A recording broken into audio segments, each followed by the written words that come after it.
মানুষের মনেও স্বচ্ছতা প্রয়োজন। প্লাস্টিক ব্যবহার বর্জনের ব্যাপারে ঠিক এভাবেই নিজ প্রতিক্রিয়া ব্যক্ত করলেন মুখ্যমন্ত্রী।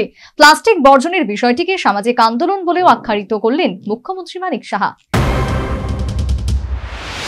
গত 17 সেপ্টেম্বর প্রধানমন্ত্রী মোদীর জন্মদিন থেকে গোটা দেশের পাশাপাশি রাজ্যেও বিজেপি সেবা পক্ষকাল পালন শুরু করেছে। কার্যত প্রধানমন্ত্রী সহ পণ্ডিত দীনদয়াল উপাধ্যায় এবং জাতির জনক মহাত্মা গান্ধীর জন্মদিন পালনকে কেন্দ্র করে বিজেপির এই সেবা পক্ষকাল পালনের আয়োজন।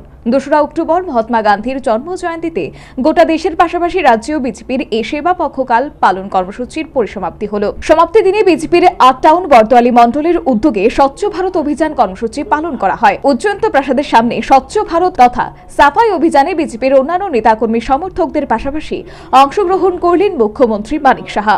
মানুষের মনেও স্বচ্ছতা প্রয়োজন, প্লাস্টিক ব্যবহার বর্জনের ব্যাপারে ঠিক এইভাবেই নিজ প্রতিক্রিয়া ব্যক্ত করলেন মুখ্যমন্ত্রী।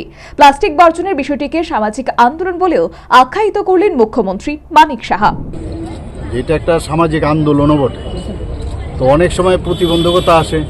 আপনারা এর মধ্যে দেখেছেন যে আপনারাই বলেছেন যে পুজো উপলক্ষে চাঁদার জুলুম, আবার সরকার কিছু করছে না। যখন আমরা করলাম তারপর বললে সরকারের উপর চাপ এসছে, এর জন্য আবার উঠিয়ে নিয়েছে। তো অদ্ভুত অবস্থা। তো এই যে সামাজিক বিষয়টা আমরা চেষ্টা করি যে এখান থেকে স্বচ্ছতা অভিযান করা উচিত, মানুষের মন থেকেও স্বচ্ছতা আমার মনে আসা উচিত, এবং আমরা চেষ্টা করছি প্লাস্টিক মুক্ত ত্রিপুরা, চেষ্টা সামাজিক আন্দোলন, এবং আস্তে আস্তে করে সেটা নিশ্চয়ই মাননীয় প্রধানমন্ত্রীজি যেভাবে চাইছেন যে যেসব কথা উনি বলেন সেগুলো একদিনে তো হবে না, সময় নেবে, কিন্তু হবে সব।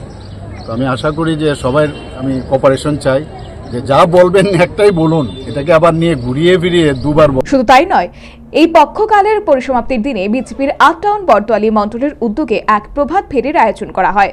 সর্বোপরি স্বচ্ছ ভারত তথা সাফাই অভিযান ও অন্যান্য কর্মসূচির মাধ্যমে বুধবার বিজেপির সেবা পক্ষকাল পালনের পরিসমাপ্তি ঘটল। Bureau report, news vanguard. সৌন্দর্যের প্রতীক, শুদ্ধতার বিশ্বাস, 100% hallmark jewellery, S Roy Barman jewellers, শারদীয়া দুর্গোৎসব ও ধনতেরাস স্বর্ণমালা 2024 উপলক্ষে নিয়ে এলো বিশেষ অফার। 1 অক্টোবর থেকে 31 অক্টোবর পর্যন্ত চলবে এই অফার। প্রত্যেক কেনাকাটায় থাকছে লাকি কুপন, থাকছে সুনিশ্চিত উপহার। ডেইলি লাকি ড্রতে থাকছে স্বর্ণ মুদ্রা, মেগা লাকি ড্রতে থাকছে প্রথম পুরস্কার স্কুটি, দ্বিতীয় পুরস্কার ওয়াশিং মেশিন, তৃতীয় পুরস্কার ফ্রিজ, চতুর্থ পুরস্কার ইন্ডাকশন, পঞ্চম পুরস্কার মিক্সার গ্রাইন্ডার। তাছাড়া রয়েছে সোনার গহনার মজুরিতে 25% ডিসকাউন্ট, হীরের গহনার মজুরিতে 50% ডিসকাউন্ট, আসল গ্রহরত্নের উপর 15% ডিসকাউন্ট। থাকছে পুরনো সোনার গহনার বদলে নতুন হলমার্ক যুক্ত গহনা নিয়ে যাওয়ার সুযোগ। আমাদের ঠিকানা পুরাতন মিউনিসিপ্যালিটি রোড, তুলসীবতী বালিকা বিদ্যালয়ের দক্ষিণে, আগরতলা, পশ্চিম ত্রিপুরা।